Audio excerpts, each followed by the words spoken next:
These new borders formed in an area where we had an old swimming pool really have filled out beautifully this autumn. It's hard sometimes to remember these have only been planted here since June this year, a little over 4.5 months ago.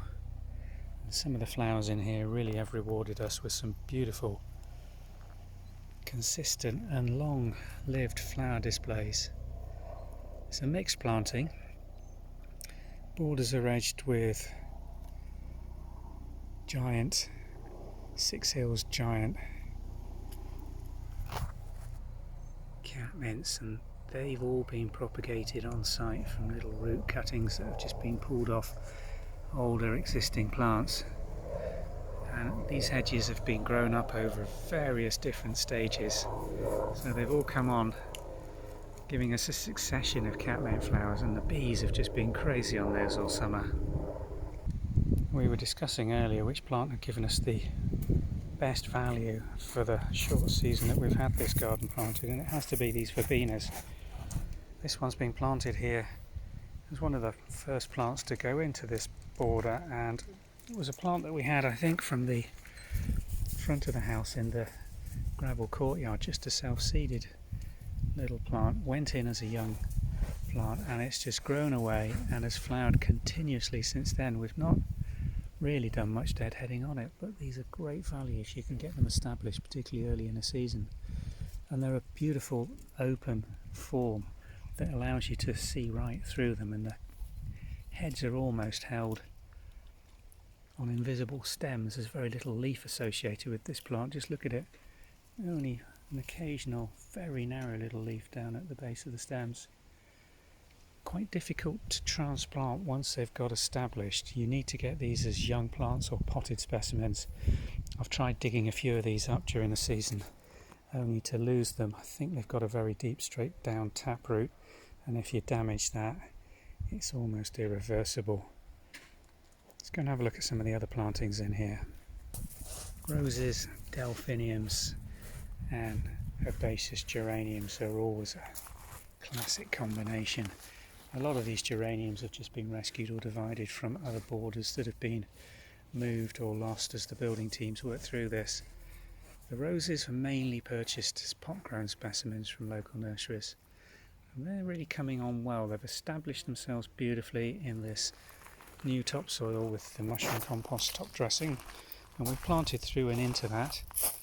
We've also got verbascums in here.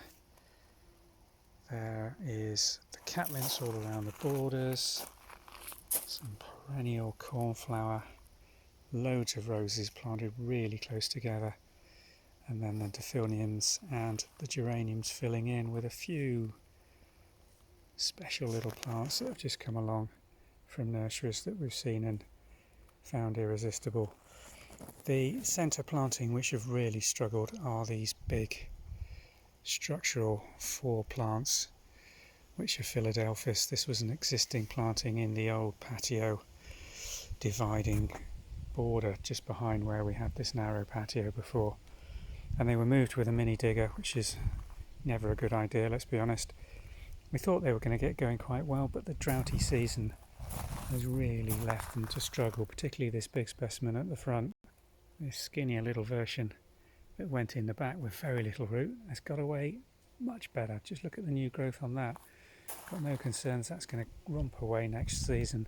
And the other 2 on this back border, again, looking very good. Same again on this one. Nice growth on it. It's transplanted absolutely wonderfully. But the 2 front ones we're struggling with. We're going to keep them in place, continue to water them this autumn when they're not getting rained. We may have to cut these back if we do have a lot of dieback on them, and possibly replant, but it was worth trying. They were free plants. It was going to go in as a single specimen, but when the digger had gone through it, it came apart as 4. We just saw the opportunity and thought, give it a go. Some you win, some you don't, but still not giving up on these. I think with a bit of luck they'll shoot again next season. More of that yellow daisy we showed you in another video on that back wall, doing really well this season. Japanese anemones have been a complete disaster this year, Behind that middle sun lounger should be a big clump of pink Japanese anemones. They were droughted so severely that they died back. Coming back again now, but I don't think they've got enough time left this season to form any bud. And then the little white Aster in the centre of the picture. Again, real reliable plant this, but a little unruly. Grows like stink wherever you plant it. Runs under the surface and comes up all over the shop. And it's tall and it does need a little bit of support. You can see it's falling forward here, but just look at the massive bud. This is going to come gradually out over the next few weeks with these very thin petals and the yellow centres. It'll give us a decent enough show, I think, in this back border. Should be something quite spectacular in a couple of weeks' time. Everything's doing okay. For September, on a new garden that's only been planted for a few months, I'm very, very pleased with it. I think it's looking wonderful. Thanks for watching.